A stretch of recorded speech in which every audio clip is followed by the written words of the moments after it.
Welcome to Movie Dochi! 1979년 5월 칸 영화제 기자회견장. 한 감독이 마이크를 잡고 이렇게 말합니다. 우리는 정글에 있었습니다. 너무 많은 돈과 너무 많은 장비를 가졌고 조금씩 미쳐갔습니다. 내 영화는 베트남전에 관한 영화가 아닙니다. 내 영화가 곧 베트남전입니다. 허세처럼 들리시나요? 그런데 이 영화를 찍는 동안 촬영장에는 진짜 시체가 있었습니다. 해기들은 촬영 도중 진짜 전쟁을 하러 날아갔습니다. 주연 배우는 심장마비로 쓰러졌고 감독은 집문서를 은행에 잡혔습니다. 오늘 이야기는 영화 줄거리가 아닙니다. 영화를 만들다가 실제로 무너진 사람들의 기록입니다. 프란시스 포드 코폴라 감독의 명작 지옥의 묵시록 시작합니다. 1969년 베트남. 전쟁의 회의를 느끼던 윌라드 대위가 명령을 받습니다. 정글 깊숙한 곳에서 자기만의 왕국을 세운 커츠 대령을 찾아가 제거하라는 명령입니다. 마침내 커츠 대령의 은신처에 도착한 윌라드 대위는 상상을 초월하는 충격적인 공포와 마주하게 됩니다. 이 영화를 처음 연출하려던 사람은 코폴라가 아니었습니다. 1969년 각본가 존 밀리어스가 초고를 씁니다. 그런데 밀리어스는 연출에 뜻이 없었고 친구를 지목합니다. 당시 무명이던 조지 루카스였습니다.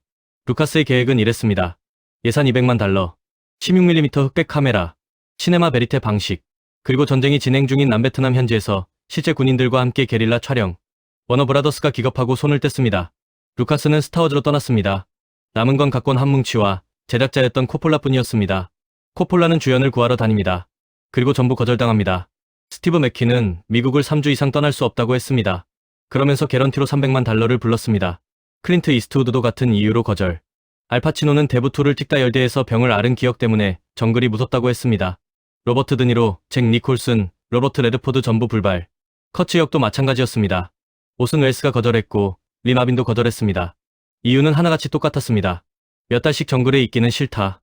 그들의 판단이 옳았습니다. 예정은 4개월이었지만 실제 촬영은 238일, 14개월이 걸리게 됩니다. 우여곡절 끝에 캐스팅이 진행됐고 촬영 준비에 들어갔습니다. 그런데 촬영에는 헬기가 필요했습니다. 그것도 수십 대가. 코폴라는 미 국방부에 지원을 요청합니다. 당시 국방장관은 도널드 럼스텔드였습니다. 답은 거절이었습니다. 각본을 대폭 수정하면 고려하겠다. 미군을 미친 집단으로 그리는 영화에 헬기를 빌려줄 리 없었죠. 코폴라는 각본을 고치지 않았습니다. 대신 다른 나라로 갔습니다. 필리핀. 대통령은 계엄령을 선포한 독재자 페르디난드 마르코스였습니다. 프로듀서가 대통령과 저녁을 먹었고 거에게 필리핀 공군 헬기와 현역 조종사를 빌리는 계약이 성사됩니다. 마르코스가 붙인 조건이 하나 있었습니다. 나중에 이 영화를 지옥으로 몰아넣게 되는 조건이죠. 실제 교전이 벌어지면 헬기는 즉시 회수한다. 그렇게 헬기도 해결하고 나자 문제는 돈이었습니다. 베트남전이 끝난 직후 미국의 치부를 정면으로 건드리는 이 영화에 돈을 대겠다는 메이저 스튜디오는 없었습니다. 그래서 코폴라는 자기 돈으로 찍기로 합니다. 대부 1편과 2편으로 번 수익을 전부 밀어 넣었습니다. 그것도 모자라자 자동차와 집을 담보로 잡았습니다. 촬영이 끝날 무렵 그가 개인적으로 짊어진 초과 비용만 $1,800만. 배급사 유나이티드 아티스츠는 이때 조용히 한 가지 조치를 취합니다. 코폴라 앞으로 $1,500만 생명보험을 들어놓은 겁니다. 감독이 죽을 수도 있다고 본 거죠. 1976년 3월 20일 촬영이 시작됩니다. 확정된 주연은 마틴 스콜세지의 페르소나 하비 카이텔이었습니다. 그런데 며칠 만에 코폴라의 표정이 굳습니다. 필름 속 카이텔은 눈빛이 너무 강했습니다. 미쳐가는 전장을 그저 지켜보는 수동적 관찰자여야 하는데 너무 능동적이었던 겁니다. 4월 카이텔은 해고됩니다. 7년 전속 계약까지 함께 날아갔습니다. 대타로 급히 호출된 사람이 마틴 쉰이었습니다. 주연 배우를 통째로 갈아치웠는데 재촬영은 단 4일이면 끝났습니다. 그만큼 3주 동안 찍어놓은 게 없었다는 뜻입니다. 그렇게 이제는 순항할 것 같았던 1976년 5월 초강력 태풍 올가가 로케이션을 직격합니다. 지어놓은 세트의 반 이상이 파괴됐습니다. 한 달치 촬영 일정이 통째로 중발했습니다. 5월 26일 제작이 전면 중단됩니다. 배우와 스태프 대부분은 2달가량 미국으로 돌아갔습니다. 그 아수라장 속에서 급여로 준비해둔 현금이 통째로 도난당하는 일까지 벌어집니다. 코폴라는 태풍 피해로 $500만 보험금을 청구했습니다. 그리고 배급사에서 추가 대출을 받으며 조건 하나를 받아들입니다. 흥행 수익이 $4,000만 못 넘기면 초과분은 전부 코폴라 개인이 책임지겠다는 내용이었습니다. 촬영이 재개됩니다. 그리고 마르코스가 걸었던 그 조건이 발동하기 시작합니다. 당시 필리핀은 공산 반군, 남부 이슬람 반군과 내전 중이었습니다. 촬영 조감독의 증언입니다. 5대 보낸다고 해놓고 3대가 왔습니다. 그리고 하루가 끝날 무렵 무전이 오면 반란 진압에 헬기가 필요하다며 그냥 떠나버렸습니다. 조종사도 예고 없이 바뀌었습니다. 어제 손발을 맞춘 조종사가 오늘은 없는 겁니다. 더 황당한 건 도색입니다. 촬영용으로 미군 마크를 칠해놨으니 실전에 나가려면 다시 필리핀군 도색으로 덮어야 했죠. 그런데 급하면 그것도 못했습니다. 필리핀 반군들은 미군 흰별을 단 헬기에게 공격받고 있었습니다. 촬영이 후반부로 접어들 무렵 촬영장에 흉흉한 소문이 돕니다. 세트에 진짜 시체가 있다는 소문. 공동 프로듀서 게리 프레더릭스는 헛소문이라고 무시했습니다. 그러다 직접 사원 세트를 찾아갔죠. 나무에 매달려 있고 바닥에 늘어놓인 그것들은 소품이 아니었습니다. 미술팀이 리얼리티를 위해 2대의 해부용 시신을 대는 업자에게서 진짜 시체를 사왔던 겁니다. 문제는 그 업자가 의료 공급업자가 아니라 도굴꾼이었다는 것. 필리핀 경찰이 들이닥쳐 배우와 스태프 전원의 여권을 압수합니다. 신원 미상 시체였기 때문에 이 촬영장에 연쇄살인범이 있는지부터 확인해야 했거든요. 프레더릭슨의 회고입니다. 저들은 우리가 이 사람들을 죽이지 않았다는 걸 몰랐습니다. 며칠 동안 정말 무서웠어요. 결국 진실이 밝혀져 업자는 감옥으로 갔고 시체는 트럭에 실려 나갔습니다. 무연고 시신이라 매장 비용을 댈 사람이 없어서 어디로 갔는지는 아무도 모릅니다. 그래서 우리가 영화에서 보는 그 시체들은요, 전부 죽은 척하고 매달려 있는 엑스트라입니다. 진짜 시체는 카메라가 돌기도 전에 실려 나갔거든요. 그리고 마침내 커츠 대령이 옵니다. 말론 브란도. 당시 할리우드 최고의 배우였습니다. 계약 조건은 이랬습니다. 한 달 촬영에 $200만. 화면에 나오는 시간은 15분이 채 안 됩니다. 그런데 마닐라에 나타난 그는 심각하게 불어 있었습니다. 엘리트 특전단 에이스라는 설정과 도저히 맞지 않았죠. 코폴라는 그가 원작 소설조차 읽지 않았다고 폭로했습니다. 다만 이 대목은 지금도 논쟁 중입니다. 브란도 측은 그가 콜레드의 소설을 여러 판본으로 소장하고 있었고 소설 속 커츠 묘사가 인상적인 대머리라는 걸 알고 스스로 삭발했다고 반박합니다. 확실한 건 하나입니다. 코폴라는 일주일간 촬영을 완전히 중단하고 브란도의 트레일러에 틀어박혀 결말을 다시 썼습니다. 하루에 수만 달러가 타 들어가는 상황에서요. 코폴라의 해법은 세 가지였습니다. 하나, 전신을 검은 옷으로 감쌀 것. 둘, 얼굴만 좁은 부분 조명으로 잡을 것. 셋, 멀리서 잡는 샷은 더 키 큰 대역 배우를 세울 것. 어둠 속에서 얼굴 반쪽만 드러나는 그 촬영법이 여기서 나왔습니다. 체중을 감추려던 임시방편이 어둠 속에 숨은 신적 존재라는 영화사 최고의 악역 이미지를 만들어냈습니다. 이 무렵 촬영장에는 또 한 명의 시한폭탄이 있었습니다. 데니스 호퍼입니다. 커츠를 신처럼 떠받드는 종군 사진기자 역. 그는 촬영 내내 심각한 약물 중독 상태였고 대본은 한 줄도 외우지 않았습니다. 그래서 영화 속 그의 대사는 대부분 그 자리에서 만들어진 즉흥입니다. 그런데 브란도가 폭발합니다. 호퍼와 같은 화면에 잡히는 걸 거부한 겁니다. 결국 두 사람 장면은 각각 따로 찍어서 편집으로 붙였습니다. 이 캐릭터에는 실제 모델이 있습니다. 배우 에롤 플린의 아들이자 종군 사진기자였던 슌 플린.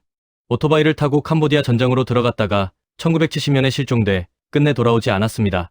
그렇게 다시 힘겹게 촬영이 이어지던 1976년 8월 3일. 마틴 쉰의 36번째 생일이었습니다. 코폴라는 전날 꿈에서 본 장면이라며 대본에 없던 호텔 방신을 즉흥으로 찍기로 합니다. 술은 소품이 아니었습니다. 쉰은 촬영 중 실제로 만취했습니다. 그리고 대본에 없이 진짜 거울을 주먹으로 내리쳤습니다. 손이 찢어져 피가 쏟아졌습니다. 봉합이 필요한 상처였습니다.